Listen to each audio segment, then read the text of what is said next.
I couldn't get it out of my mind. I had to get hold of a psychologist. I was just like, this can't go on. Jamie Carragher is a Liverpool stalwart, 730 odd appearances. There's never going to be another Jamie Carragher. He's a winner. Urge to shoot, he will, you know. That's just ridiculous. I'm no huge Ronaldo fan. I think that's pretty obvious. It's sad for him, the way people are speaking about Messi towards the end of his career and Ronaldo, and it's completely different. It's almost like he feels like he's not rated even. I've got so much admiration for him for his mental strength, to be able to withstand pressure, criticism, and I saw too many players never recover from that. I knew from the first time I played football, for me, winning was all that mattered. If you say to me, what do I miss most about being a professional footballer? It's winning. I'd rather cheat and win than not win. When Jamie loses a game, is he different? I punished myself when I didn't perform well, and I regret that, but there was always that thing of, am I good enough?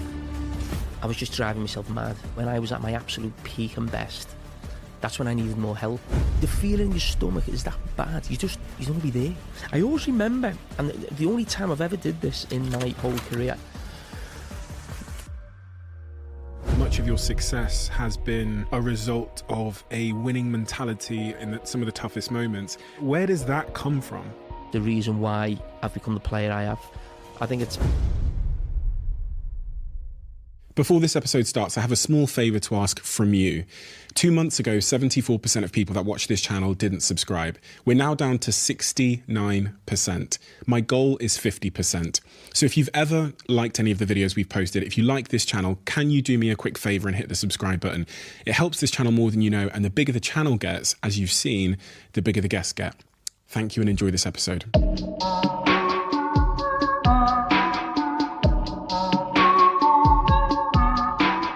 Jamie, when I start this podcast, I usually start with people's childhoods, but as I was reading through your story, I think this is the first time I'm going to start before the person was even born, because I read that there was a possibility that you weren't even going to be born because of a misdiagnosis that your mother was given about you. Can you take me back to that story? Yeah, that was... would have been about 1977, obviously. 78, I was born. And my mum has had 2 miscarriages before me.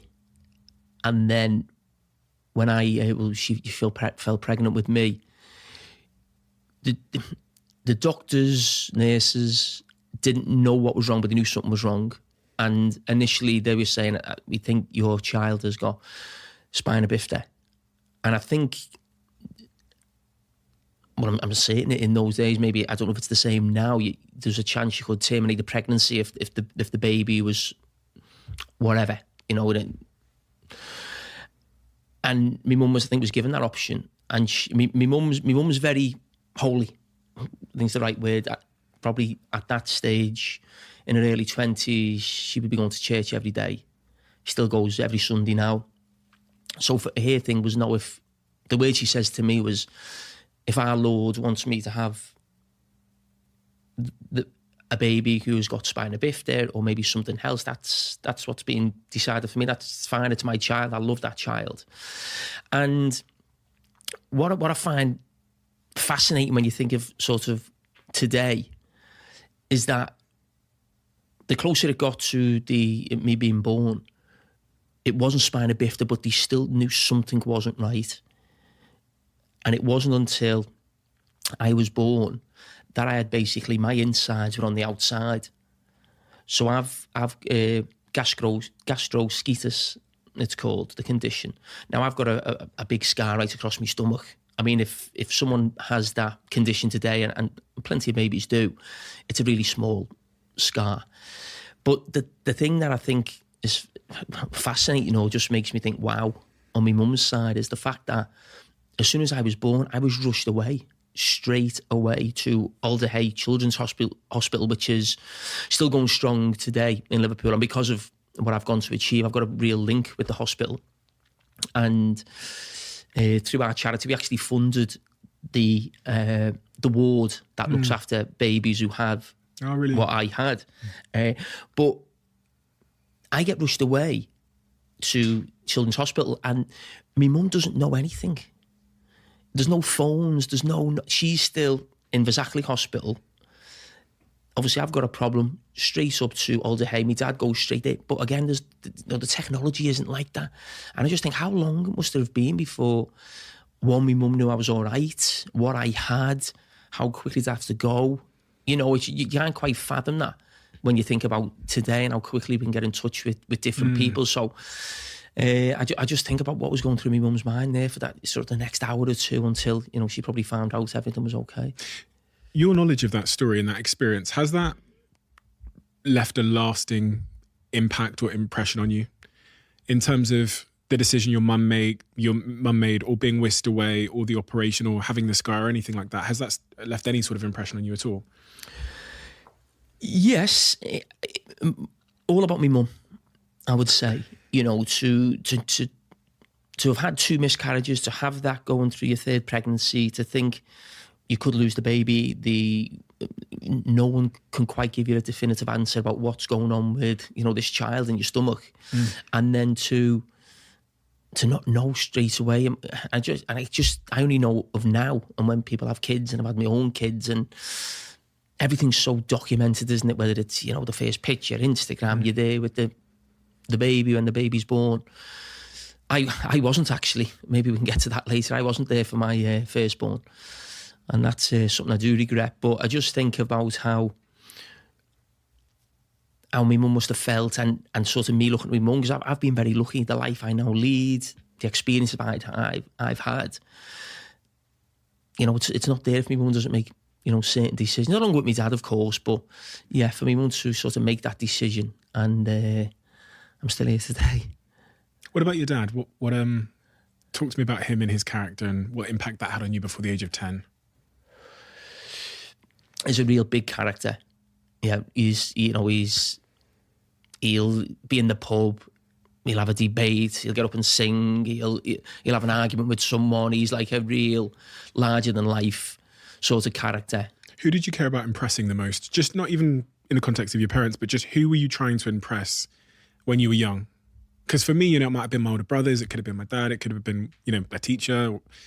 Who are you trying to impress? I mean, the obvious one is to say is my dad, because he was the one who was always there in terms of... Are you talking about football? Or in Yeah. My mum never watched me play football. Okay. I mean, my mum must have watched me play 5 times in my life.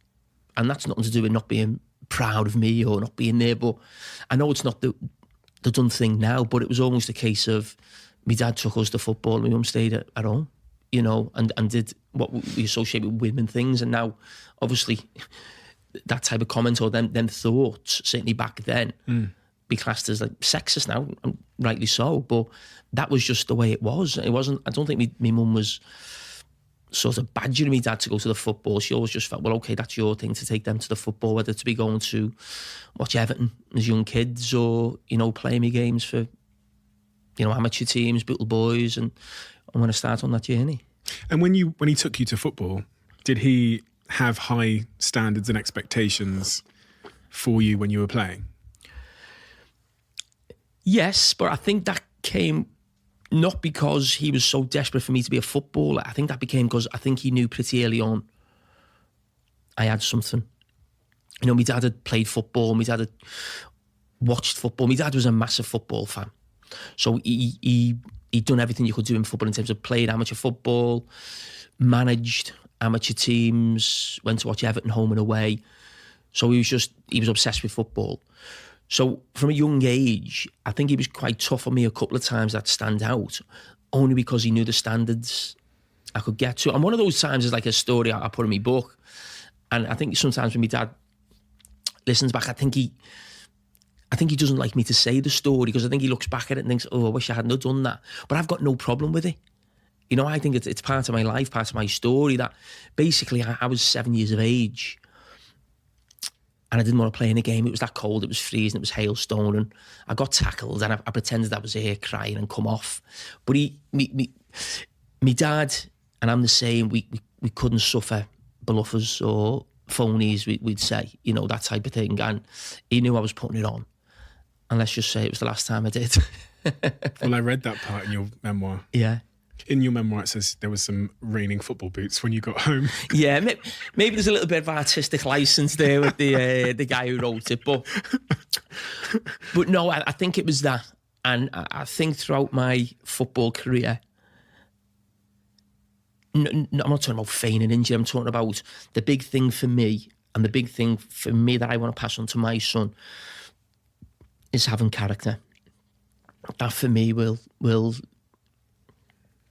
take you to places that you don't think are possible. If you've got that personality, mental strength, character, I think that overrides a lot of things. That's really why I'm asking these questions, because I could see throughout your career that much of your success has been a result of a winning mentality and character in some of the toughest moments. And that's not the case with all the footballers that I've spoken to. That's just the case with some of them. And even when I sat with Peter Crouch, he referenced you as being so set on winning and so obsessed with winning that he didn't think you were ever enjoying it. And so I'm trying to figure out, and you smile when I say that because you know it's true. I've heard you say that subsequently. But where does that come from? Where does that character and that obsession with victory at all costs, to the point that you cause suffering in yourself, where does that come from?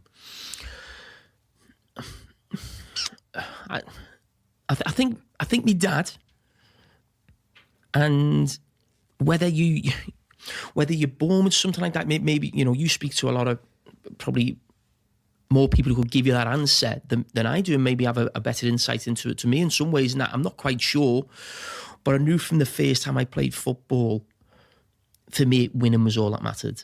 And if you say to me, what do I miss most about being a professional footballer? It's winning. It's not the taking part, it's not the training. A lot of people always say this. I hear footballers say this all the time. I miss the dressing room. I don't miss the dressing room. I miss the dressing room after the game when we win. That you've done something together. And I listened to Crouchy's podcast because I seen it pop up somewhere. I think it was made online or something. Peter Crouch said Steven Gerrard and Jamie Carragher writ off players after 15. I thought I better listen to this one. But what Peter Crouch said is right. And he's probably looking at me a little bit dumbfounded. I can't understand that. But I can't understand him.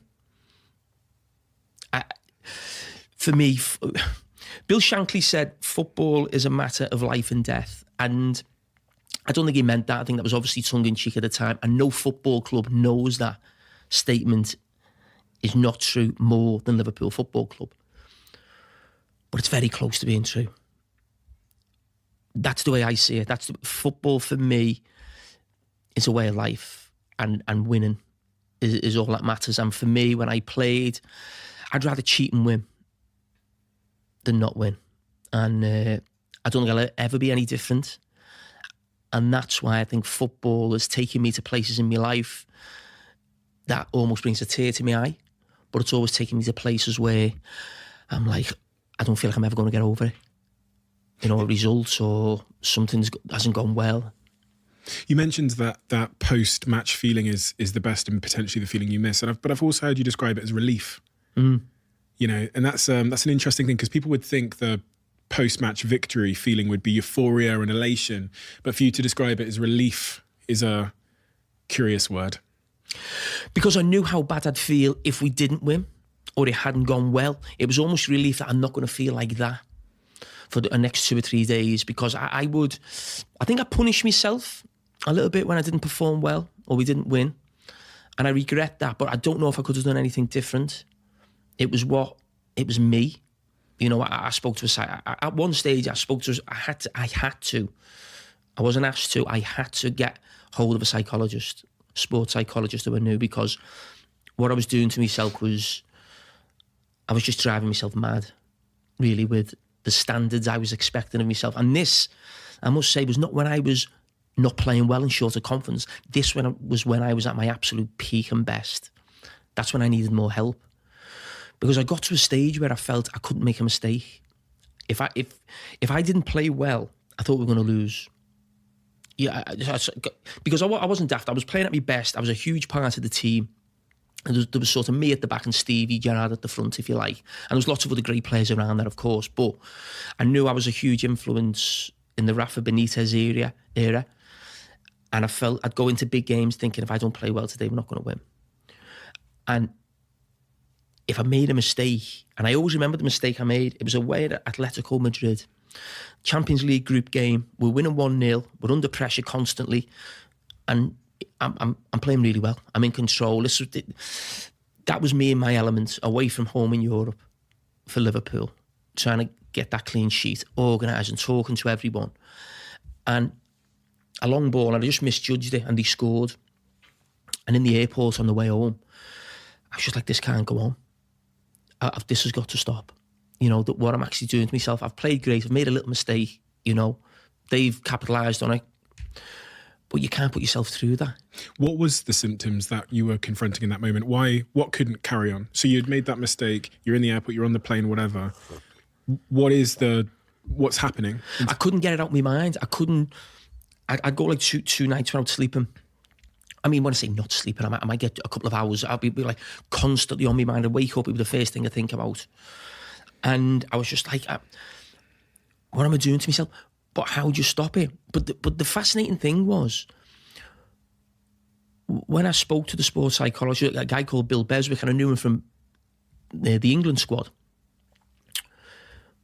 After speaking to him, and then it got to the stage where I spoke to him probably 2 or 3 times a season, almost like I reflect and, you know, what's gone on. I couldn't change. We actually got to the bottom of, actually, this is what's making you who you are. This is the drive to sort of, if you did probably dismiss mistakes and we're not too bothered, I'll be fine next week. That wouldn't make you who you are. And I could still never shake it off. I couldn't, but I almost, by speaking to him, it made me understand and accept that's what it was. So I still went through turmoil if I didn't play well, if I made a mistake. I always wonder if that was like a byproduct of being a local player. I always think, what would I have been like if I'd have played for Aston Villa or Tottenham? Or, you know, I didn't know that many people. You know, it felt like you were playing for the club or the supporters or your family and friends, really. You know, did you ever feel anxiety in those moments? The feeling of anxiety. So when something is plaguing you so much that you almost feel that kind of sense of nervous energy that keeps you up at night and you feel it in your stomach. No, it was never anxiety. I would say anger, and I want to put this right. It's like I didn't even want to sleep. I want to get to training the next day. Did that come out in your home life? Because it's hard not to take that home with you. Yeah, I think it will have done. Yeah, 100%. I remember something came up a year or two ago on Twitter about a group of players or a certain player, or may have been a manager, went out and had a meal or a few drinks after they'd lost. And there was this big debate on Twitter. Well, why shouldn't they? You know, some fan, you know what fans are like. They shouldn't go out. And there was this few big debate, and I think Gary Lineker mentioned something that I've never changed my plans on the back of results. Okay, that sounds nice. I thought that was unbelievable. I would change plans every single week if that game didn't go well. So that's where it would have affected my home life. So in terms of organising a night out, going for a meal with friends, whatever it may be, I couldn't have shown my face if we'd have lost and I played poorly. Not a chance. And I couldn't believe that some players could just carry on with their life. I'd be a bit like, oh no, because the feeling in your stomach is that bad. You don't even want to be. You don't want to be there. You don't want to be with people. You don't want to speak. You know, that's how much it got me. And I go back to that. You know, would it have been different at another club? I would never have wanted to play for another club. But that is the one thing I do think about. Would it have results and performances affected me differently? You come home after, losing a game or something. You got your family there, your kids run up. Hey! I mean, to be fair, my kids were quite young when I was still playing. But there was one game that stands out when I couldn't get out of something. I was opening a restaurant. I opened a restaurant about 10 or 15 years ago called Cafe Sports England in Liverpool. And the 2 times we opened, those 2 games I didn't play well. And in my head before the game, I'm thinking, I've got to play well in this game because people will think if I don't play well, I've got my mind somewhere else. And I was probably too focused on the game in some ways. And then I had to go and almost opened the restaurant and there was people there. And I remember the second one, it was like, no. I went, I was there 20 minutes. I was like, I've got to go. If I spoke to Nicola, which I might have done, but I won't tell you before this, I asked the question, and I said, when Jamie loses a game, is he different? And what's he like? What would she have said to me? 100%, yeah. 100%. What would she have said, do you reckon? He's not there when I'm talking to him. I think she'd probably say that. Maybe now at different times, but I would be in a trance. I'd just be sort of daydreaming. People would be speaking to me. And it's probably best just to leave me alone and not try and get my mind off it, because I couldn't. Even if I did get my mind off it, I know I'd go back to it. And you're talking about going home. I always remember one time where I said I was in a trance, where I was with the players. So I always remember we were playing a game against Everton, which for me is the biggest game. I had a nightmare in the game, and we were going for a meal afterwards with the team, like an official, not a sort of few drinks. It was to refuel, basically. This game was an early morning kickoff. We had a Champions League game on the Tuesday night in Eindhoven. We got beat 3-0 at Goodison, and we've gone to the centre of Liverpool for a meal just to make sure we're eating the right food.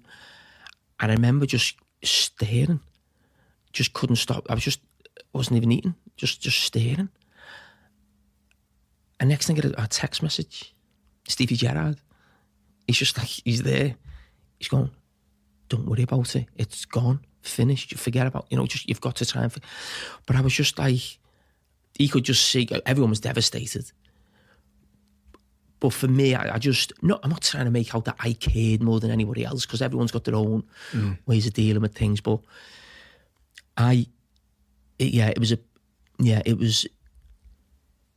it's a huge part of my life, football. It always has been, always will be. I think I'll always be affected by football results.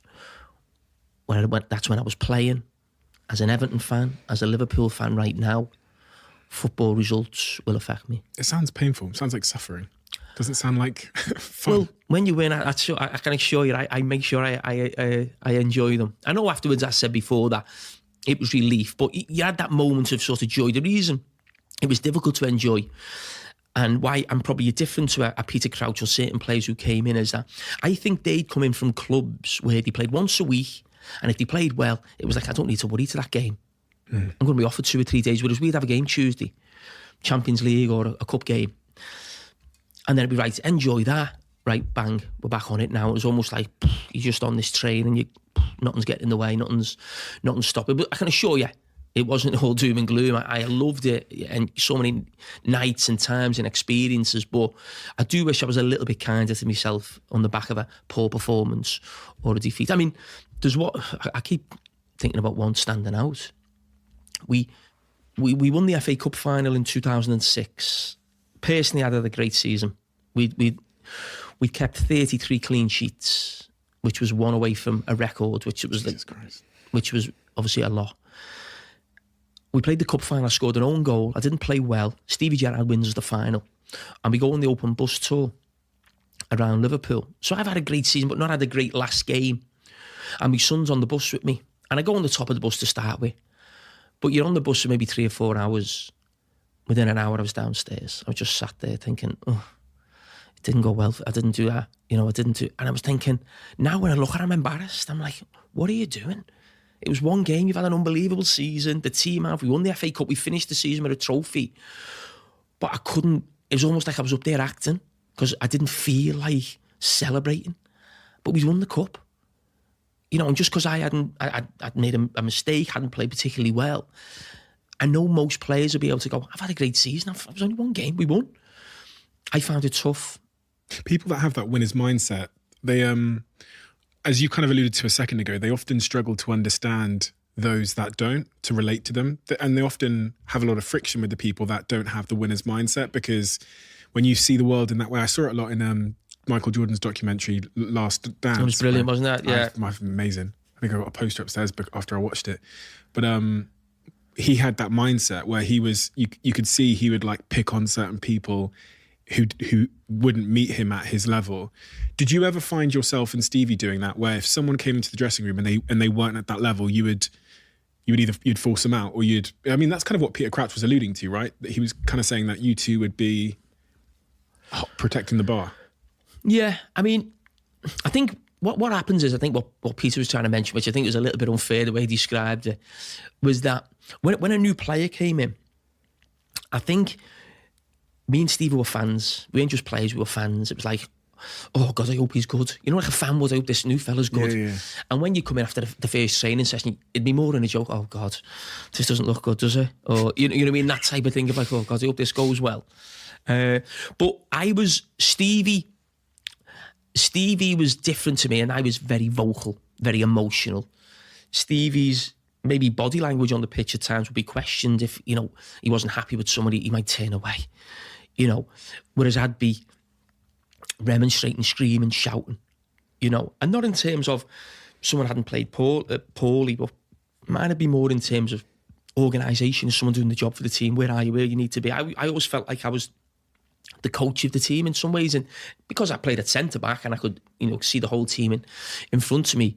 Yeah, but we would be on top of people, but I wouldn't like that to come across in like a bullying way, or we were trying to, you know, keep people down here. We loved Torres, Alonso. We loved being around great players because you wanted to win. That was all that mattered. It wasn't about securing your place or making sure I was protected in any way. It was that thing of like, it's Liverpool. The big clubs, it's not enough to play for them. And I know some people think, I played for this club and it's on your CV, and it's a great achievement to get to a Liverpool, a United, Chelsea, City. But it's not enough to play for, and you've got to win. The whole existence of those clubs is about winning. If they're not winning, there's no point. You know, so that was my thing. My drive at Liverpool was to win every single day. When Gerard Houllier came in as a manager, it's Houllier. Is it Houllier? Gerard. We'll just call him Gerard Houllier. When he arrived at Liverpool in, I think it was 1986? 1998. 1998, he came into the club. The players took to him at first, that I read, because one of the key decisions he made was around Paul Ince. You see, the players took to him. Yeah. No, I think he found it difficult to start with. Oh, really? I think there was a big split in the camp, in that the players who'd come before that with Roy Evans and Gerard Houllier came in. He was new to it. And yeah, I think it was tough for him in that first season. Yeah. Did that turn at some point? Did he win the trust of the players? Yeah. I mean, he put Paul Ince, a great fella. I get on great with Paul Ince. Great player as well. Didn't have the career at Liverpool he's had maybe at other clubs. And I think Gerard Houllier just wanted to make a fresh start, and he wanted to, I think a lot of managers do it. They take on, you know, the big guy, if you like.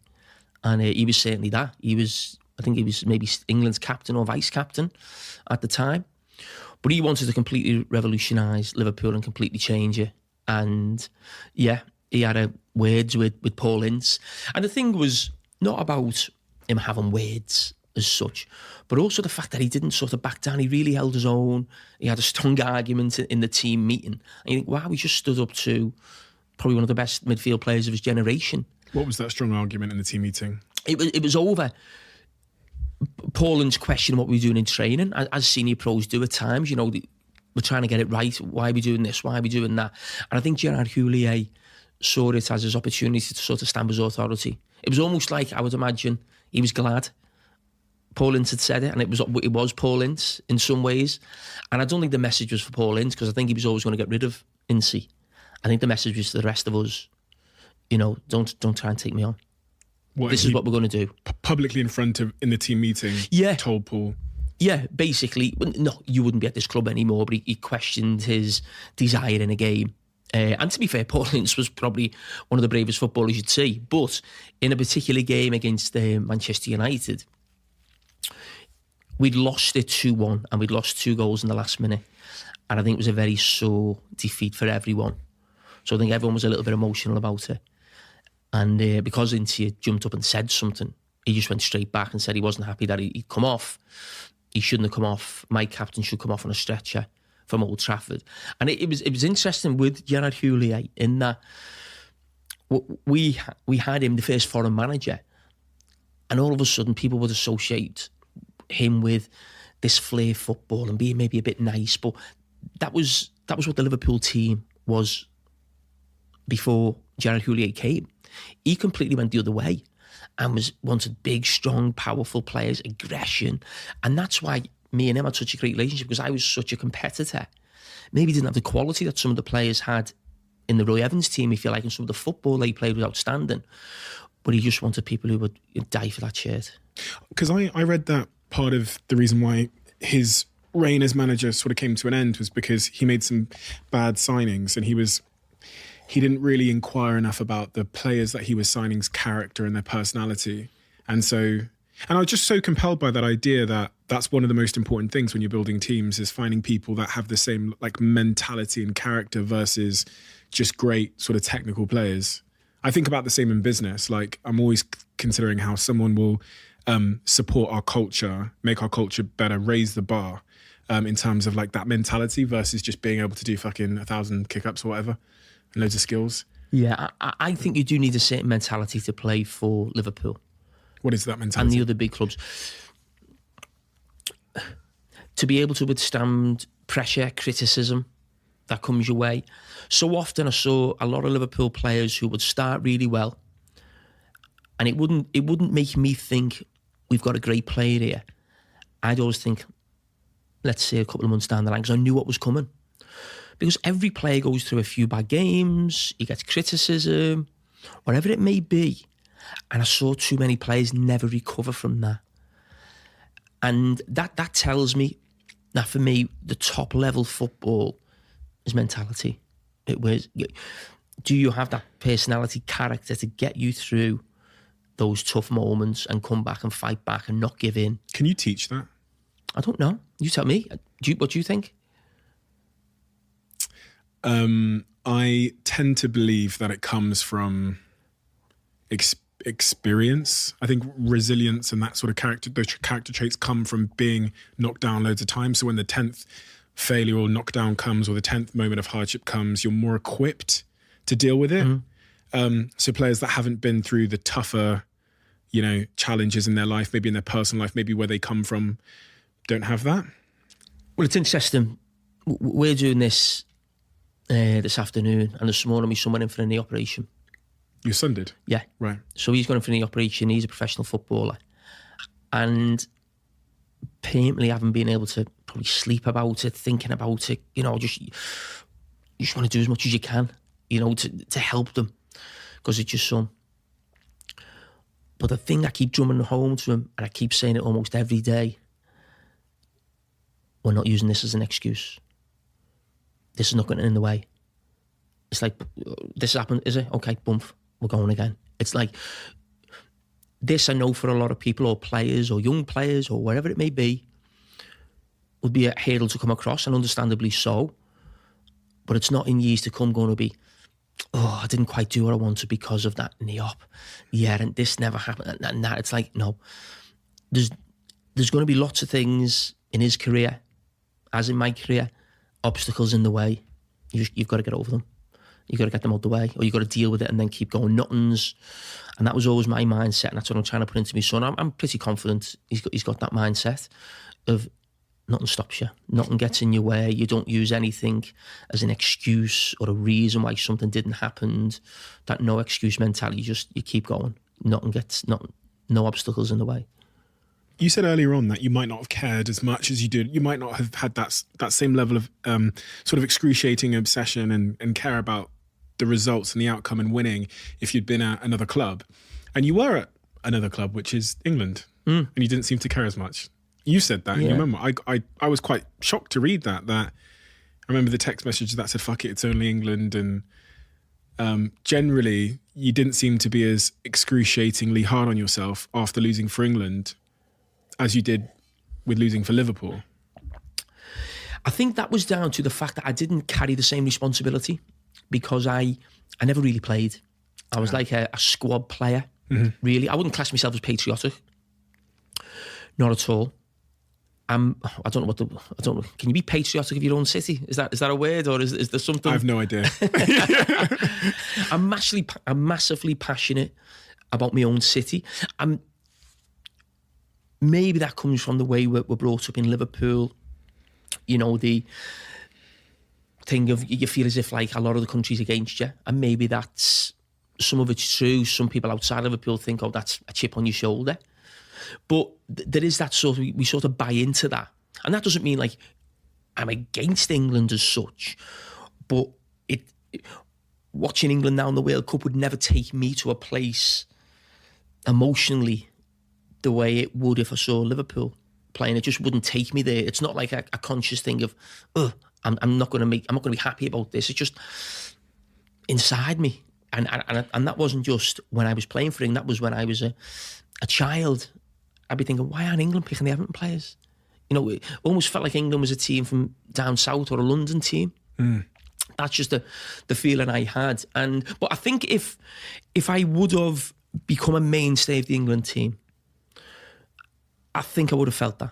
I think I would have got there. And that's me one disappointment in my football career. It's the only team in my life from when I started at 5 years of age I didn't dominate. And when I say dominate, was be a mainstay of the team, be one of the voices of the team, be one of the leaders, because I wasn't good enough.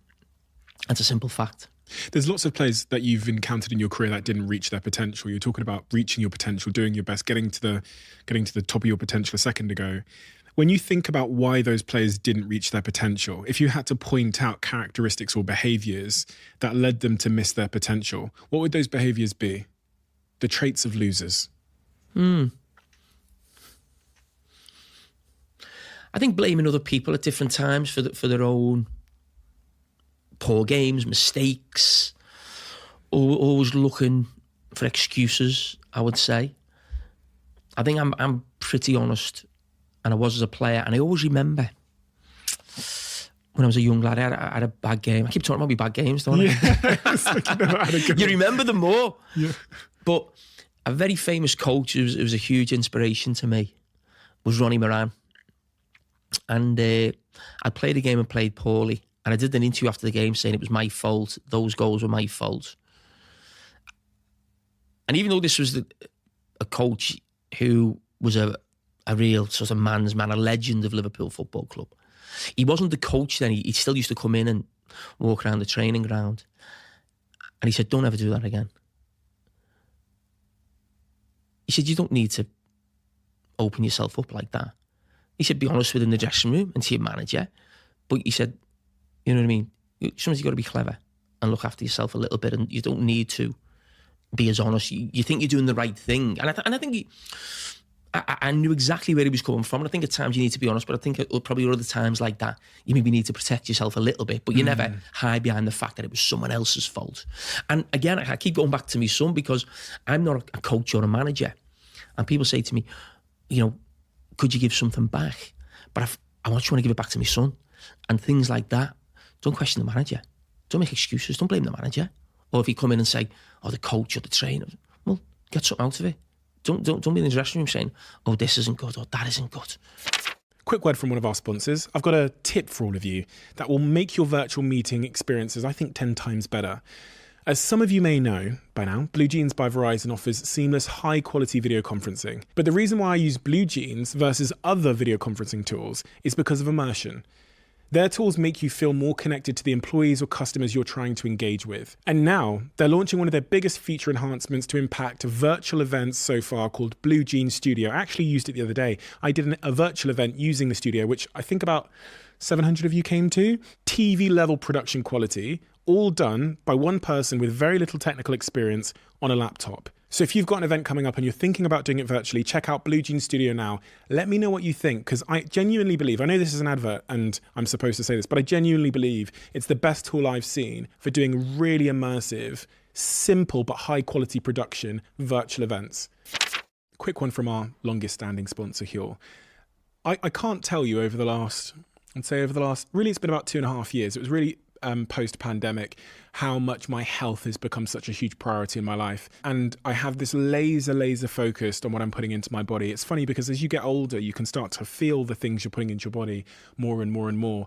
And if I put something into my body, especially things like gluten, if I put those things in my body, I feel them tremendously the next day. My energy levels, my sleep, and everything in between. Huel has been probably the most important partner in my health journey, because I've been in the boardrooms, I've been to their offices tens of times. I've seen how they make their decisions on nutrition, and I trust it. Most of my team that are in this room with me consume it and get the benefits of it too. So if you haven't already tried Huel, do so. On the point of questioning the manager, one of the things I read was that Gerard Houllier, I can't say his bloody name. Houllier, cool. One of the reasons why he ultimately ended up leaving the club was because he had started to lose his authority in the dressing room. Now, Peter Crouch said to me that great managers, even when they don't know the right answers, pretend they do. Because they know that if they ever get to a point where the players know that they're not in control, then the authority's gone. And there was a story I read about Gerard Houllier picking a team and then going and asking Gerard if it was the correct team. And then Gerard said it's not the correct team and changed it.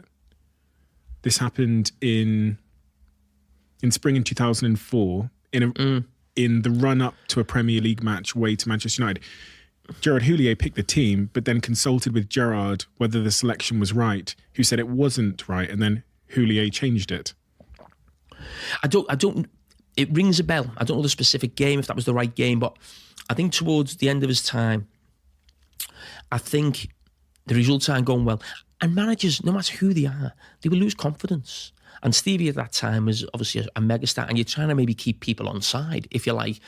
Not that I think the players were ever offside with Gerard Houllier, but that confidence and belief in the manager starts to ebb away when results don't go well.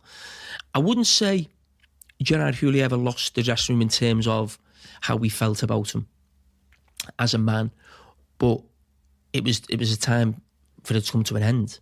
There's no doubt about that. And it's an interesting one, that. Does a manager lose the dressing room? Yes.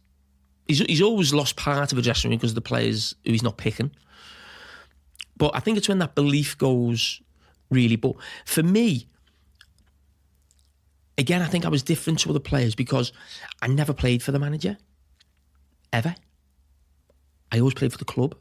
And again, because it was the club, I always felt like I played for the club and the supporters. And I'm not saying that to curry favour with the supporters as such, but no manager bought me. You know, I didn't know a manager or anything as such. I mean, Roy Evans gave me debut, I suppose, and other managers played me, but I never had that sort of feeling that we need to win this for the manager. Rafa Benitez comes in next. What's the difference between Gerard Houllier and Rafa Benitez in terms of style? Because I find it so compelling that managers can be great for various different reasons. And we think of management as like a formula. But as I sit here with football players that have had 7, 8, 9 managers, they all say that managers are completely different in their style and approach. Yeah, Rafa was completely different. Gerard Houllier was a manager. I think Gerard Houllier was the type of guy who could manage an organisation, didn't just have to be football. I think he could have been a bank manager. He could have been a CEO, if you like. He organised people, get everyone focused on, you know, what do we want to achieve. But the actual day-to-day stuff of coaching, I don't think wasn't his forte. And it might sound strange. I don't think he had a huge knowledge of the game, enough. But it wasn't someone who was going to say something to you in a coaching session or a tactical point that made you think, oh, never heard that before, or that's a bit different. It wasn't like that. His thing was bringing people together for a common goal. And almost when I've described him to other people, people say Clive Woodward, the England rugby coach, World Cup winning coach, was probably similar in that. Now he's had other coaches, but he's always been coming up with ideas to create sort of a siege mentality, a togetherness. Whereas Rafa was a coach. He was on that training pitch every day. And he was a lot colder than Gerard Houllier. He was a lot more interested in the kids, the wife, you know, yourself. You know, he'd ask me about my dad or different things like that. Whereas Gerard Houllier, Rafa didn't want to get involved in anything like that. For him, it was just football. I mean, I think I was obsessed with football, Rafa was just like, he was probably above me. So, But it was different. But it doesn't. I mean, I'll be honest with you. When we describe managers, like the one who come a couple after was Roy Hodgson, and it didn't go particularly well. But my point is, when a new manager comes in, I want to get whatever I can from him. So he may not work for Liverpool. I may not like X, but I might like Y and Z. Mm-hmm. So you're always got to be a sponge and taking things in and learning things. And I think when Gerard Houllier came in, I was a bit part player and then became a fully fledged member of Liverpool's first 11 for the next 5 years. And then Rafa came in and then again stepped up a level to become the vice captain and one of the leaders in the team, one of the best players in the team. So I always think I got the most from these other managers coming in. You know, certainly Gerard Houllier, I don't think would have ever heard of me. Maybe, you know, not too much. But I think it's important when people come into your life, figures of authority, you've got to basically squeeze everything out of them to your advantage. And I think I did that with both managers. Let's do the biggest pro and con then. So from what of these individuals as managers, so Gerard Houllier, you said he's a great sort of man manager, CEO type. That's probably, from what I hear, one of his greatest strengths. His downside is maybe a lack of football knowledge. Is that what you're... I wouldn't say it was a downside because he had coaches around him who did the training sessions. It got to its natural end. Right. In that, you know, you shouldn't forget, I mean, he nearly lost his life managing Liverpool. And he's then making decisions. Is he in a fully, you know, football-focused state of mind when he's actually recovering from almost losing his life? And we made a few signings that didn't work. And to be honest, that's always our ends for Liverpool managers when it comes to the end. That they have a summer where they buy a few players, they don't quite work out. And then the next manager has to come in because, you know, the energy and the excitement, not just from the squad, but also the supporters, is just petering out. So Rafa's great tactically obsessed with football, obsessed with the game, but his sort of downside was, everyone has a fucking downside. I have a downside as a manager and a CEO. Yeah. Is probably the man management stuff. Yeah, but I don't think that stops us winning as such. Yeah, it's just a different approach. You know, nobody is everything. Yeah. Alex Ferguson is not a coach. He's probably more like a Gerard Houllier type figure as coaches there. Rafa Benitez, people will question his man management, but I don't question it as such, and I don't question Gerard Houllier or other managers. You've just got to do what's your strength. That's your strength. So what if Rafa Benitez's strength is not the man management, I'm putting this act on, it's all about being obsessed with football and coaching every single day. Do what you're good at. That's what I find interesting is there's so many ways to win. Because when I 100%. Sat here with all the United players, Rio, Patrice, Gary, they all say about Sir Alex Ferguson, they go, man manager, but only came in the training room, dressing ground twice in 26 years or whatever. And then you hear about these other people like Rafa, who also tremendously successful, won the biggest trophies you could possibly win, but wasn't that way inclined. History is written by the winner. It doesn't matter what you do. So if Sir Alex Ferguson doesn't do well at Man United, those same players will be saying to you, he's never at the training ground. He's never there. Yeah. We don't do tactical work. He doesn't do any coaching. It's all about winning. And to be honest, what you're saying there is interesting because one time, I remember Rafa Benitez, he knew someone at United and he said, Ferguson doesn't even coach. Because in Rafa's mind, you've got to be a top man, you're a coach. You know, I think when him and Mourinho came along, they were like coaches and probably couldn't get their head around the way Alex Ferguson was. And it was almost a little bit dismissive, and it wasn't like I was trying to defend the Manchester United manager. It was just that training. Even Ferguson doesn't even do the coaching. I said, so what? Yeah. It's like, it doesn't matter. He wins. There's different ways of winning. And that's my thing on TV now. There's no right or wrong way to play football. It's being the best you can be at what you do. And if that for Rafa Benitez is being on that training ground, coaching, not getting involved in stuff away from the pitch, well, that's someone else's job. You know, no one is perfect at anything. Alex Ferguson wasn't a great coach, so he brought in great coaches. I think that's really important, not just in football management. I actually think in life, in that, for me, I'm a little bit wary of getting involved in things where I think that's not my area of expertise. I think that'd be a little bit arrogant of myself to think I could just parachute myself in there and, you know, start running the show or get right involved in it. So I think we all got to know where our strengths are and all got to know where we need help, because we all need help. That's what Richard Branson taught me. Reading through his story, but also getting to speak to him on this podcast. This is a guy who didn't know what the difference between net profit and gross profit until I think he was 50, which is one of the key principles, like understandings of running a business. Dyslexic, can't look at presentations. If you try and show him words on a slide deck, he won't look at it. He'll only look at pictures. He's got so many deficiencies in areas that you think are critical to business. But the one thing that everyone says, he says, and everyone around him says, was because of all of his deficiencies, he made up for it by being the best delegator in the world. So he found people that could plug all of these gaps and gave them huge responsibility. And you think, by the age of, at the same time when he doesn't know the difference between net profit and gross profit, he's running 50 different companies. Virgin is now 400 different companies. And you go, how is someone who's, in his own words, like not good at business doing that? Well, just a supreme delegator. And Sir Alex Ferguson, the same, bad coach, but can't remember his name, that guy that did it. Carlos Queiroz, Steve McLean, had lots of different ones, didn't he? But yeah. I think what you're saying is really good, because the career I've had has afforded me so many opportunities. I'm so fortunate that I'm speaking to you. You're speaking to other people who are experts in their field. But when you speak to them, and that story about Richard Branson is perfect in that if you don't know them, and, say my family and friends, sometimes they're fascinated by some of the people I meet. And I said, I'm lucky to be in certain situations. And they look at these people like they're extraordinary. And when you've got a sort of relationship with someone, whether it's someone I work on TV with, they're just normal people. And they've got the same sort of insecurities that you've got. But they've got something about them where they've got sort of, maybe it's an opportunity that's arisen, they've grabbed it with both hands, they've an enthusiasm, something about them has put them in that position. But they're not extraordinary people. They've got an extraordinary talent for that, which finds themselves, I feel it, in that field. So that thing where people are so impressed with someone or think they're going to give them these words that they've never heard of before. I think the older I get now, I realise that a lot of people in, great positions, it's not because they're some genius. Sometimes, as I said, it's opportunity.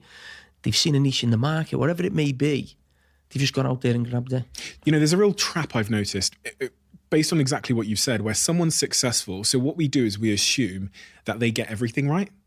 And so with Richard Branson, because he's a super successful entrepreneur, we assume that he's the best at marketing, branding, finance, all of these things. And I noticed this a lot when I was in San Francisco, and it was when Snapchat, the app, had blown up, and we were building a chat app. And what you'd see the team doing was, whenever we were trying to make a decision, the team were going, well, what does Snapchat do?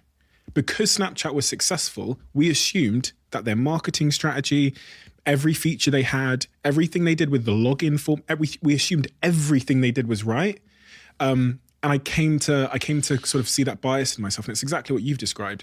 If we see someone who is at the top of the game, we assume that they are godlike in everything. And that's what you do with Richard Branson. You assume he's the best speaker in the world. You assume he's the best salesman. No, in reality, from what I've learned from doing this, and honestly looking at my own life, because I'm not actually good at business. Like, I'm not good at the business stuff. I'm not good at finance, operations, processes, but I'm good at this one thing. And that's what I learned from Richard, is Richard's good at this one thing. He's like good, I'd say he's good at the branding piece, but he's just an unbelievable delegator. So that's what I got from all of that. But it's funny having this conversation in the wake of Richard Branson, because he's the best example of that. One of the defining moments, I think in football generally, not just as a Liverpool player or a Liverpool fan, was that final away at Istanbul. You go in at half time, I think it's 2005 final, you go in 3-0 down. When you go down that tunnel at 3-0 down, honestly, do you think you can turn that game around? No. Not at all, no. What are you thinking when you walk through the tunnel then? It's going to be 6-0. Is that what you're thinking? Oh, how can we stop it being 6-0? I think if you lose a game 3-0, it happens. If you lose 5 or 6-0, it's remembered. And that was my fear. That was fear. What happened in the dressing room? What did Rafa say?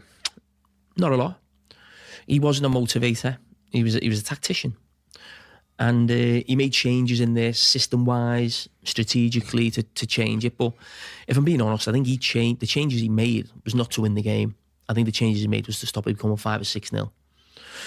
Because we actually brought on a defensive midfield player, Didier Man. We went to, you can call it 3 at the back, but it can be 5 at the back if you like, rather than playing 4.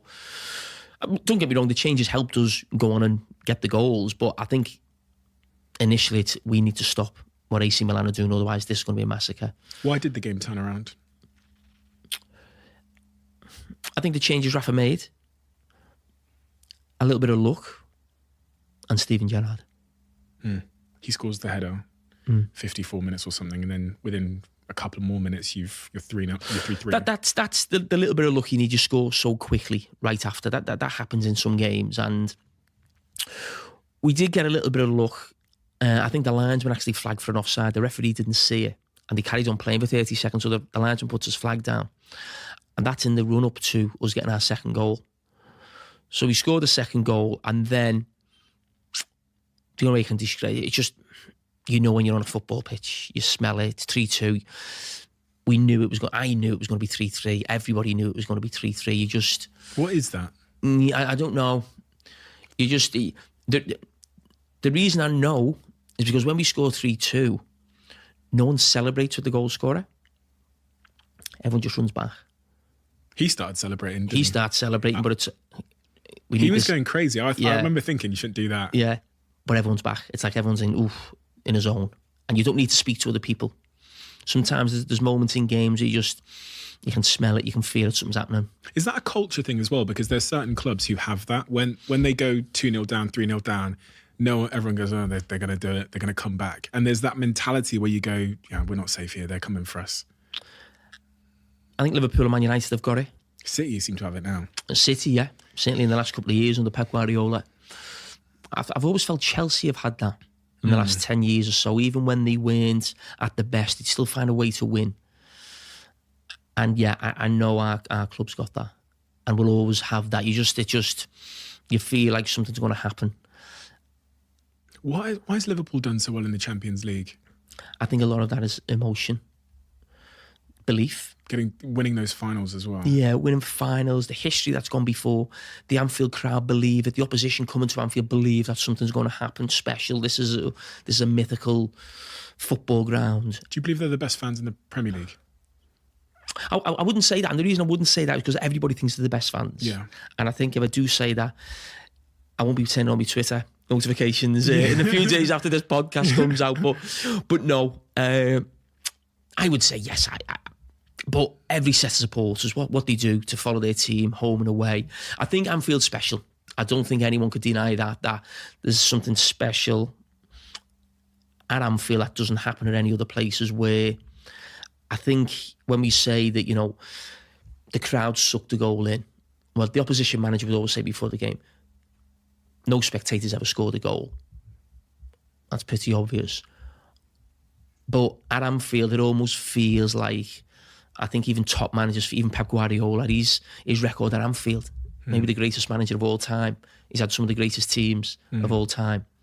His record at Anfield's horrendous. And he hasn't changed as a manager when he goes to Anfield. It's just like the environment, the atmosphere, mad things happen at Anfield. Was that the pinnacle of your career, that final at Istanbul?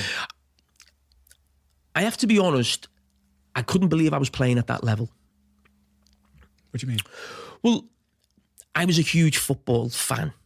Probably the biggest football fan in the dressing room, who was just obsessed with football, read, watched, everything. And I know about all the great teams, you know, going back to the Real Madrid teams of the 50s, Di Stefano and Puskas. Then you probably got the Bayern Munich teams of Beckenbauer, Cruyff teams just before that. Total Football Holland. Then you've got the AC Milan team, the great teams who dominate European football. AC Milan, late 80s, early 90s. I could name all the players, what they did. Guardiola's team of Barcelona. Obviously, that was after we were involved in the Champions League. And I'm very honest about my capabilities as a footballer, but I didn't think I was that level. Some people may still think I'm not. That's obviously football's opinions, but I always remember when we won the semi-final against Chelsea, I wasn't thinking, right, we're going to win the Champions League. My first few days afterwards was, I'm playing in a Champions League final. You know, this is like Maldini, Baresi, Cruyff, all these players who I absolutely idolise and know so much about, they're defined by the European Cup or a tournament. I always think the greatest players of all time, they've either dominated the European Cup or they've won the World Cup or the Euros or something. Winning leagues is not enough. To be really put yourself on a level of the real greats, that's what they all do. And it was almost, wow, I can't believe I'm playing at this level.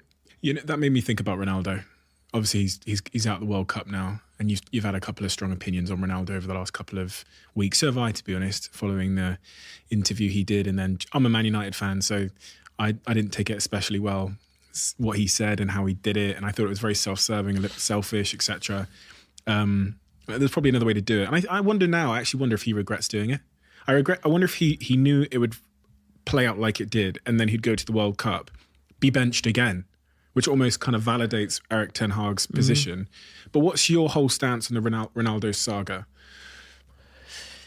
I actually only watched the full interview a couple of days ago. He did with Piers Morgan. I'd only seen clips of it. And I watched the full interview. I'm not sure he's a guy who regrets anything or too much, if I'm being totally honest. Or certainly doesn't give off that maybe in his private thoughts.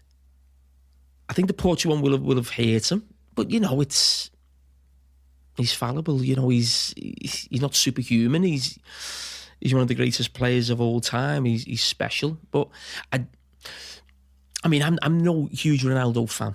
I think that's pretty obvious, and that's not for his footballing ability. I've got so much admiration for him for his mental strength. I just think it's unbelievable. I think probably one of the strongest players mentally, because he's had that thing his whole career. For how good he is, he still had sort of Messi on his shoulder. It's always, he could never almost sit back and go, I'm the best, and almost relax. He's always had this constant, yeah, but you're not as good as Messi. And I know it splits people, but I would say the majority of people would probably side with Messi. I would imagine, I think that they do. And I think to always have that, and always have that thing of trying to prove people wrong, and I've got that on a completely different level. It's almost like he feels like he's not rated, even though everyone says he's one of the best players of all time. And I can't help but admire that drive, because I've got that drive, but just not that ability that he's got. But I'm saying I don't want him to sort of ruin his legacy with interviews. I don't really care. It's not my problem. But it's sad for him, the way people are speaking about Messi towards the end of his career and Ronaldo, and it's completely different. And it's not to do with what's going on the pitch. I think it's always that idea that Ronaldo was about himself. It was his ego, whereas Messi has painted this like saint figure, when I don't actually think that's true. But people are talking about want Messi to win the World Cup. With Ronaldo, it's like he's not the same player. But who is the same player at 37? So he's getting criticised for not being the same player at 37, 38, when really he's usually getting lauded at that stage of his career. But because of the way he comes across, he storms off the pitch, storms down the tunnel, he's given that interview. People are obviously gunning for him now. And where does he go from here? Because if he had a phenomenal World Cup, then there'd probably be a lot of doors open for him. Some top sides would probably want him, even just for a year contract or something. But in the wake of being a disruptive employee at his last role, and then going off to the Euros and being either a disruptive employee or just a poor performing employee, makes you wonder, like, what manager's going to want to take on that ego, but also without the upside you get with just like incredible on-field performance. So it's now it seems like it's ego. It's tilted the other way now, isn't it? Yeah. Ronaldo hasn't changed. Yeah. He's always been that sort of character. Everyone's known that. But he was worth the hassle. Yeah, exactly. Now, and that's like everything in football. When we talk about a manager making a decision, can you put up with that? And it's in your business, isn't it? In your life. You don't cut off your nose to spite your face. But when it gets to that stage where you're thinking, this is becoming more of a problem. And again, I say that to my son, when a manager looks at you as a player, every manager wants the same thing. High performance, low maintenance. That's it. Certain players, and it's when it starts getting weighted to the high maintenance, is basically the scales are more tilted towards the high maintenance. It's time to go. Did you see any high maintenance players in your career that were particularly troublesome? That were or weren't? Were. It's funny at Liverpool in that I think Liverpool's a unique club, and I'm sure it's still the same. Liverpool supporters have an obsession with the manager that I don't think I've seen at any other club. So when the team win, it's about Shankly, Paisley. Now it's Klopp. We know there's great players, but the adulation, I think, started with Bill Shankly. And when Liverpool win, it's about the manager and the players. It's not the players then the manager. So the managers at Liverpool, I think, have always had a great deal of authority. They've always had the people with them.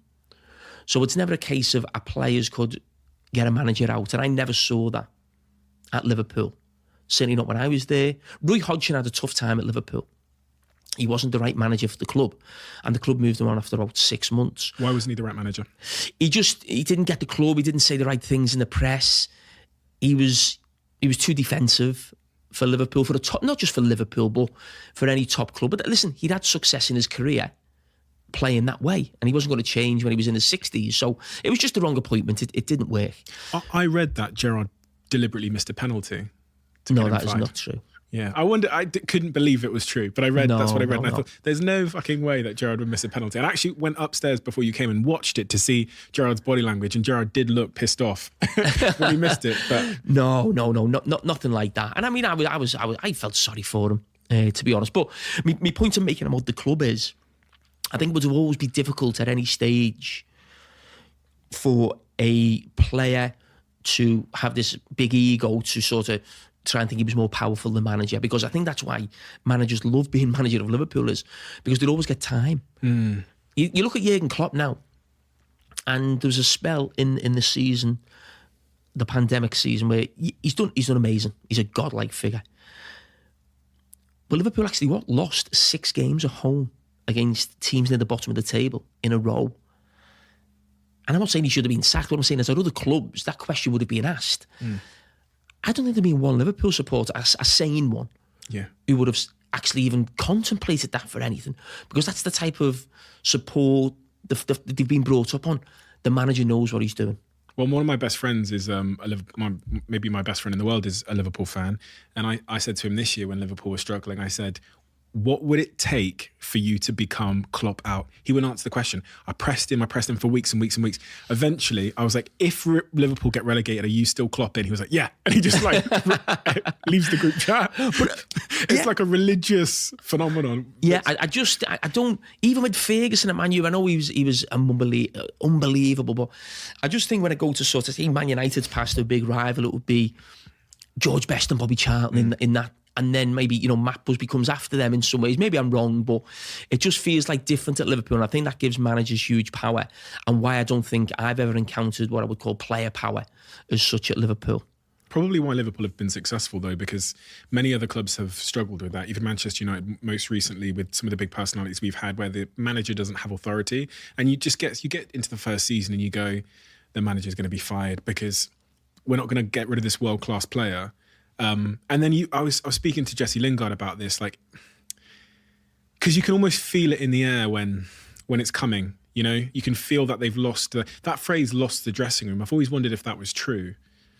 Is it a real thing? Yeah, I think so. I mean, I probably felt that when Roy Hodgson was there. I don't think many players were enjoying the training or having them, and I almost felt like I was trying to, like, come on, Is there private comments though between you and Gerrard where you go, oh, this is not good? Yeah, of course. Listen, we're like fans. That would be maybe, what's he doing there? Why has he done that?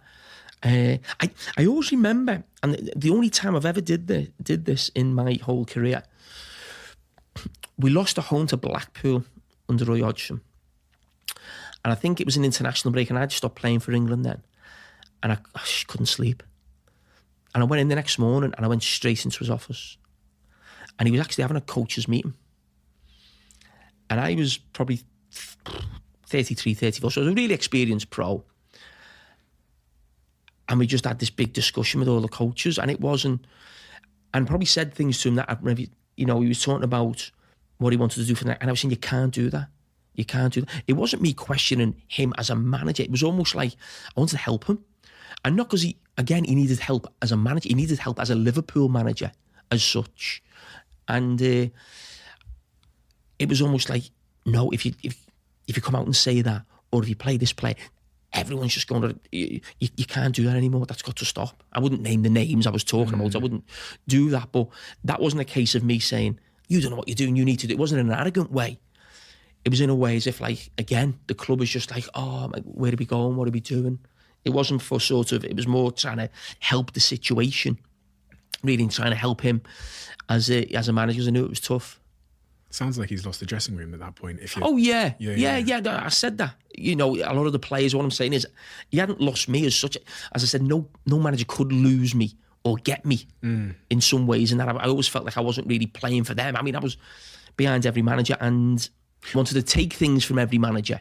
We hear these stories where like the CEO has had a conversation with a player. That's a disgrace. Is that true? Have you ever heard of that happening, where the CEO of the club will have a conversation with the player about the manager? Is the manager right? Do we need to move him on? What's going on in the dressing room? Because if I was the CEO of a club and I'm seeing on the pitch that the club is performing badly, I might go and pull Stevie aside or you aside and go, how's everything going? That happened once to me, and I just absolutely, completely said, this is an absolute joke. That happened in 2007 with American owners, Hicks and Gillette. Oh gosh, that was a... Yeah. They'd had a big fallout with Rafa Benitez over transfer tax, whatever it must have been. And they wanted to sack Rafa and bring Jurgen Klinsmann in. And me and Steve had the same agent. And rather, it wasn't a case of we'd speak to them on the phone. I never really never spoke to them, no need to. But they said, would Stevie and Carragher be okay if Rafa Benitez was changed and we brought Jurgen Klinsmann in? And I was like, what? We'd been in a Champions League final about 2 months before. So we'd been under Rafa Benitez, we'd been in 2 Champions League finals in 3 years. But listen, I'm not defending the Americans in any way, but I know Rafa Benitez as a manager is hard work for a CEO and an owner. I know that. He pushes them to the absolute limit where I think in the end you think, oh, he's, the performance, high maintenance type of thing. He's like that as a manager. But it was like, what? Absolutely not. I mean, why you even speak? No. I couldn't believe the question was even asked. Number one, because of how well we'd done as a team. But also number two, why are you asking me? It's just like, no. Don't ever almost put me in that position or situation. Well, you can fire the manager. Yeah. But if that did happen at that time, you can imagine it happen at other clubs. Certainly Chelsea, who were just a revolving door. And Rafa was eventually fired by them, wasn't he? I believe. Yeah, but like 3 years later or something like that. That was when it was at its best with Rafa. Right. It wasn't a footballing decision. That was a personal decision. So you, I'm guessing you didn't go and tell Rafa that conversation had happened. No. Okay. No. Eventually you retire, and interestingly, which kind of bucks the trend again, you said you were happy that your career was done. Why? The roller coaster of emotions. It was, I'd had enough of it. The highs and lows. And the high was never as high as the low was low, if you like. So no, I was done. It's very difficult to leave Liverpool. I'd seen other players leave because in Liverpool fans' eyes, and rightly so, where's better than Liverpool? I actually said that in an interview once, who's bigger than Liverpool? But we'd had players who'd left and gone to Real Madrid and Barcelona, but as a local player, you could never move to another English club or simply feel like you were going on the up. You may be, your career might be petering out and you go lower down. Liverpool fans would be fine with that. But a local player moving, very difficult. You look at the reaction to Michael Owen moving to Real Madrid and then subsequently ends up at Manchester United. Even Steve McManaman is not loved as much as he should be for how good a player he was at Liverpool, I feel, because he left on a Bosman and went to Real Madrid. Didn't go to a big rival, he went to the biggest club in the world. That was always in my head. Not that I could necessarily move to a European giant, but the thing of how do you get out? How do I time this right? I don't want to carry on playing when I'm embarrassing myself and embarrassing the club or the supporters. So I've almost got to time this right. And I know towards the end of my career, there was Liverpool fans really questioning why I got a new contract at a certain stage, why I was playing in certain games ahead of another player.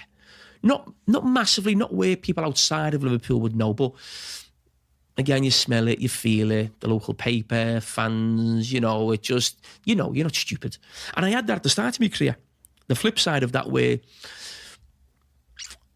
it was always that thing of, am I fully rated? Am I good enough to play for Liverpool? So I always had that through my career. And I think the one thing that's helped me in my career is I've always had the feeling that I'm not fully rated, or I think I've been underestimated a little bit as a player, and maybe in the role that I do now, where no one's expected what I've ended up doing. So it's almost, maybe that takes a little bit of pressure off, but I've always felt like I've got something to prove. They don't quite think I'm good enough. I wasn't Steven Gerrard, I wasn't Michael Owen, I wasn't Robbie Fowler. When I got into the team, I was a slow burner, and I got better and better and better as the years went on through experience and maturity. But there was always that thing of, am I good enough? Did that make you work harder than people around you? Yeah. 100%. It always felt like, I have it now, where I always feel like there's some fight, some battle to win, or some I never look back. I never sort of think I've done that. I always remember something Brendan Rodgers said to me. He'd just become Liverpool manager, and he'd been promoted the year before with Swansea. And he told me about Alex Ferguson sending him a letter, as I think Alex Ferguson must maybe do to every manager who gets promoted. And he's written this letter, well done, congratulations. And he said to Brendan Rodgers something. He said, but remember, never lose your fear. And I remember Brendan Rodgers telling me, and it was like a light bulb moment. And I went, I've never lost mine. It was almost like, yeah.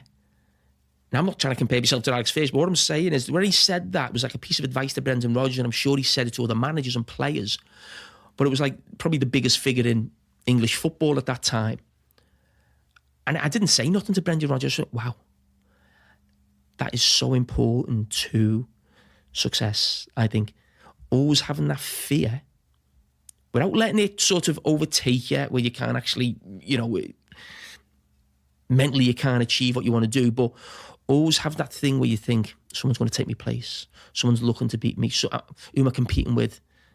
Always having that. And I've still got that today. I've always still got the fear that, who's the next pundit coming?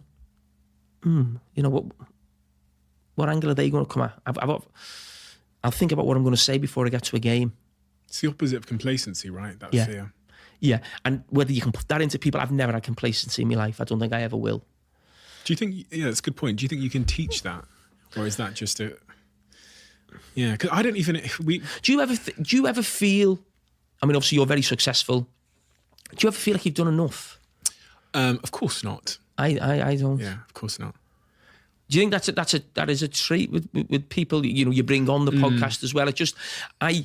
I mean, even when I'm speaking to you, a lot of the time I'm speaking about poor games. I'm not speaking about great games. Yeah. And it just, that constant feeling as if I can do more. I should have done more. But the thing I'm most curious about is, of course, I see that in all my guests. I mean, Eddie Hearn comes to mind. His book is called Relentless. And he's, I remember him asking him, like, what's the end game? And he's like, well, one day we'll...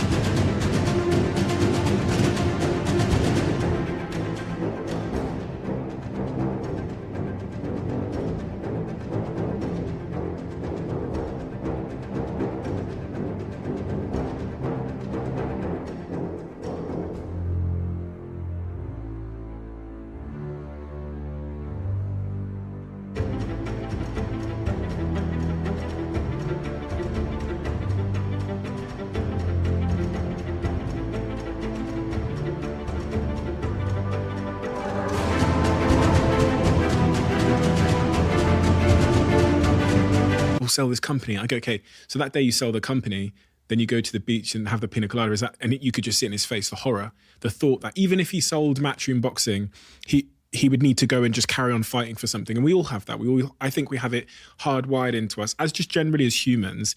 And that's why we're here in these buildings and have the roads and the cars, that our ancestors put something in us where they said, you're going to struggle forward. But then I think some people have it to an even more obsessive degree. And it's usually people who've had some early experience where losing came at a real cost to their self-esteem or to someone around them that mattered, or their dad, or, they just learned early that losing meant that they weren't enough, they weren't worthy. And that's kind of what I was trying to understand in you, is because I see that particularly in your story, that like obsessive competitiveness, but I don't see it in everybody. So where did that what was the cost of losing or not winning or not, Listen, I've said it before. I go back to me childhood football, that feeling of winning, losing. You were playing since you were 3 or something, right? Yeah, playing really early. And I was thinking about, what I'm going to say when I come on here. What am I going to say that's, a bit different than, you have lots of guests. And even that's you trying to overthink. Yeah, just thinking, what nice point would you like to make? I don't know what you're going to ask me. But I think that the role I'm in now, we talk about I've read that book, Bounce. Have you read that book? The table tennis. Yeah, the 10,000 hours sort of mindset of, that. And, I was a professional football for 17 years, but you don't realise when you're in it or before it that it's actually a small part of your life, really. And the job I'm in now, I'm probably going to be doing it a lot more than I'm actually a professional footballer. And I actually think my 10,000 hours of what I did as a kid is almost not just to be a footballer, it's to actually be a pundit, an analyst, whatever you want to call it. Because I don't think anybody, and when I talk, the reason I'm talking about this is because I'm talking about being competitive now as a pundit, talking on TV, making good points, analysing certain games, is that who's going to come next? Who's going to try and take my place? But I don't think many, if any, have had my education in football the way I have. I don't think anyone could have done more in football than what I did to prepare me to get to where I was when I finished. What about Gary? No. Do you see Gary? No, what I mean by this is not in terms of putting hard work, and I'm talking about I was getting taken to football games from the age of 4 or 5, amateur football.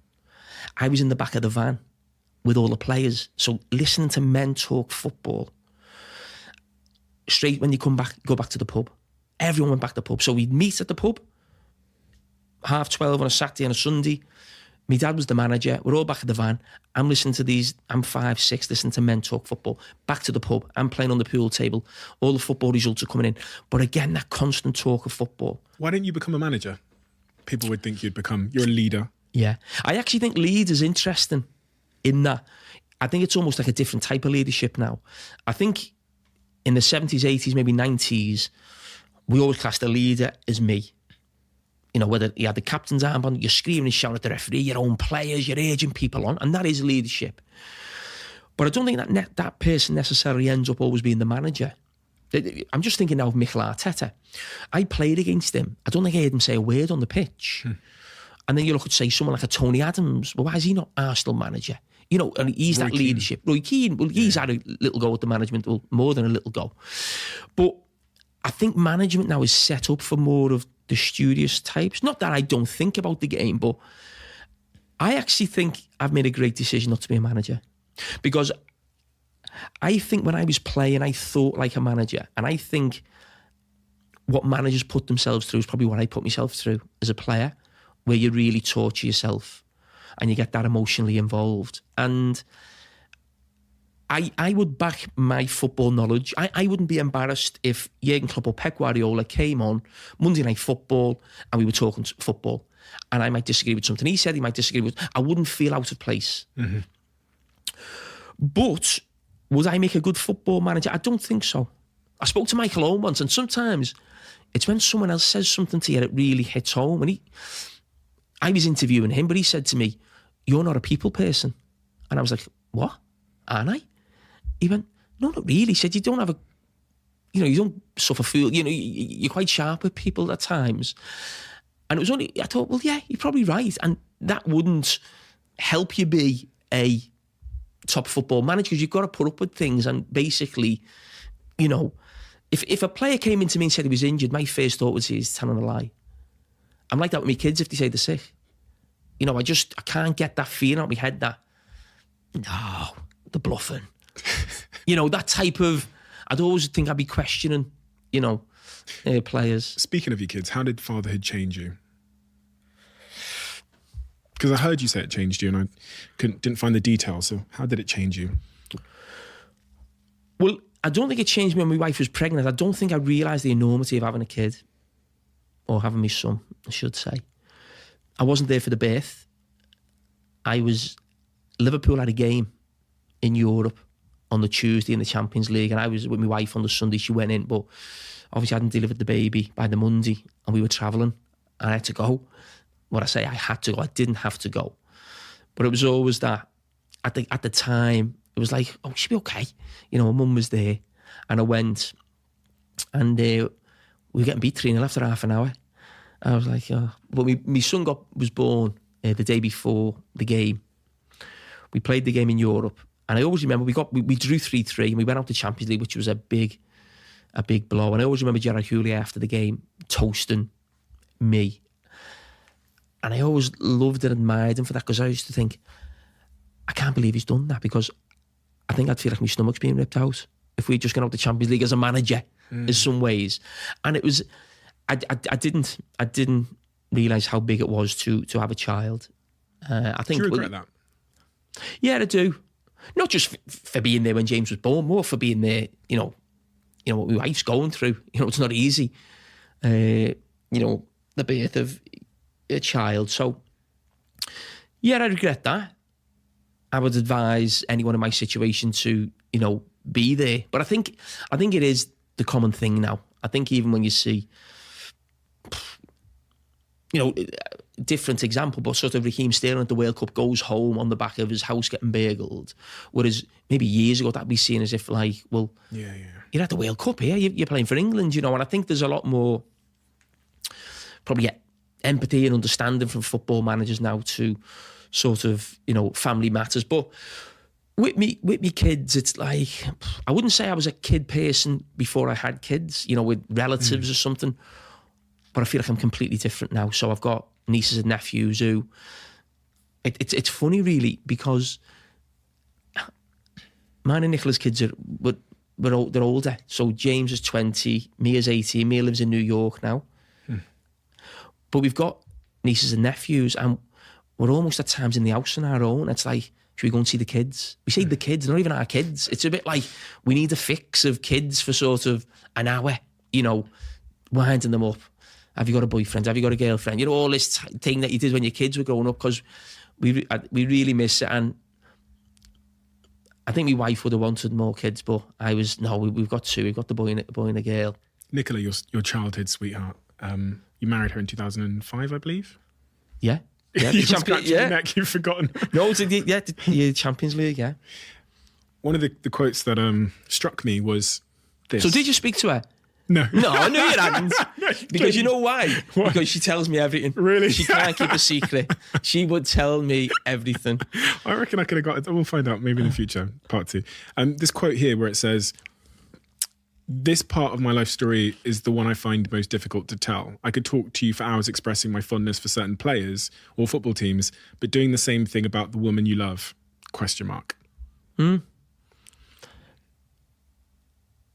Yeah, I do find that even with sort of me mum or dad, really, saying, oh, you love them. And I do to my wife, of course I do, but there's definitely, when we have disagreements, my wife, it'll be, I'm not saying too much.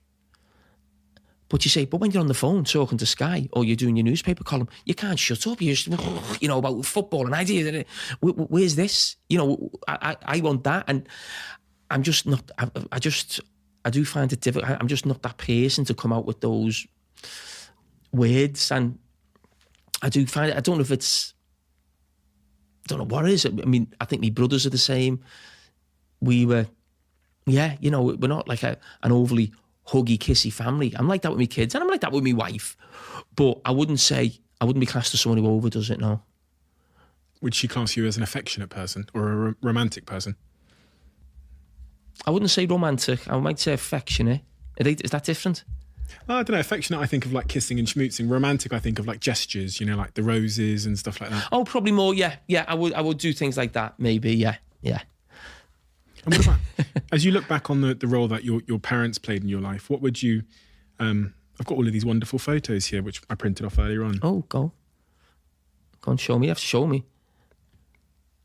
I'll slide the photos for you, and you tell me what the person means in your life then. What about that one? Oh, that's my dad, yeah. Yeah, huge influence. Yeah, still a huge influence now. A larger-than-life character. I think he's past that. Listen, I know I'm a strong character. I know I'm a big character. And I think that comes from my dad. I think that personality and character he's passed on to me, I think is the reason why I've become the player I have.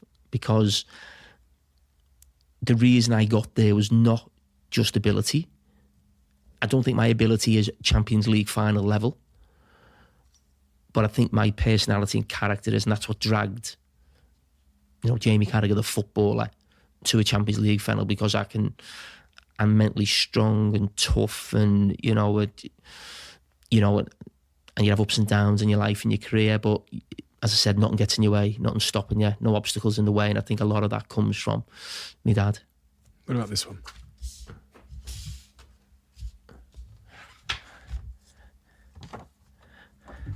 I don't know who that is. Where have you got that? Let me see the picture. Hang on, I'm trying to work out. Wait, I think do you know what that is? I'm thinking, That's a photo I printed off before. That's a completely different person's mother. oh my God. Nicola, I think I'm carrying on or something. Who's this kid? Okay, I got that. What about this one? What does this mean to you? I can hear them laughing upstairs. Yeah. That's me life. Yeah, that's me, Nicola, and 2 kids in Ibiza. Yeah, I'm really proud of my family and what we all have. And listen, we said before, no one's amazing. No one's got, has got all the answers. We have our ups and downs like any family, or you have words. At the moment, Mia's in New York. Now, we're the same as any other family. Can't sleep. Is she okay? My wife's going to sleep probably 3 or 4 o'clock in the morning because of the time difference, making sure she's in, and and just that whole balance of life. She was only supposed to do 3 months. She then told us a week ago she wants to do a year, and we're excited to bring her home. But so proud of her to go to New York at 18, living on her own. But it's tough, but again, so proud. And James, what he's doing, playing football. I mean, not easy. I know, being a son of a footballer, I get all that. But I always say, again, don't use that as an excuse, because there's positives to that as well, But no, really, really, proud of them. And what I always say to them is, have a story. When you get to my age, older, make sure you've got a story. So, what have you done? Do amazing things. Mia's gone to New York. I don't know where that's going to lead, but what a thing to tell your own kids. I lived in New York for a year. And I always drum that into the kids. You're only here once, do special things, amazing things. Just go and smash life, basically. Just go and do it. Jamie, thank you. Thank you so much. And we have a closing tradition on this podcast. I know, and I haven't got a question. No, it's okay. You can take your time on that part. Okay. The part, and also when I ask people this question, they usually take like 5 minutes to think about the answer, which is funny. But the question that's been left for you, obviously the person didn't know they were leaving it for you, is, interestingly, do uncomfortable situations bring the best or worst out of you? I would say the best. I think whether that's on the pitch, off the pitch, family stuff, I think when you're in the moment, I think I can almost narrow it down and not get too hysterical or too, it's a bit like, okay, need to do that, that and that. And almost be a little bit calmer in that. And that comes maybe as well on the pitch when you've had a bad injury, or you feel like someone's going to take your place, or you feel like something's a bit like almost, what is it, compartmentalise, is it? Is that the right word? Yeah. Not always good with words. But no, just get that focus of like, that's what I need to do. And I think it's probably a strength of mine of like not worrying about it, right? I think I like doing that with the kids or my wife if they come to me with a problem. And it's always easier someone else's problems because you don't have as much the emotional attachment and think about a few other things, but it's a bit like, and that's what I love about being a dad. Helping your own kids with those problems and I've been there before and sort of giving that advice. The best thing about getting older, I think, is experience and being able to give that to someone. And I think a lot of the time, it's funny with my son in that I think when he's in a really good mood and he's happy and his life's going really well, I know he's out with his mates and he doesn't need, but I know sometimes if he's not feeling 100%, I can just feel it, I can smell it. And he'll come to me and, you want to be there to help. That sort of passing on something. So I think from an individual point of view, yes, but I also love the fact that I love helping people on that side of it because we're all in uncomfortable situations at different times. And whenever life's going great, I'm always thinking something's around the corner. Slightly terrifying because it's so true. Jamie, thank you so much. Thank you for having this conversation. I was so excited to talk to you because of the mentality you have and how that's resulted in such tremendous career success for Liverpool, but now also as a pundit. And I can see that kind of relentless fight in you and how that hasn't disappeared. And I find it so incredibly inspiring that mentality is at the very heart of your success, because I do believe to some degree that is something that people can pick up. Like talent is one thing, being 7 foot tall and becoming a basketball player, but knowing that there is this other thing, which is the values we hold in our mind and the behaviors that creates that we can all embody, which you perfectly embody. I mean, Peter Crouch really...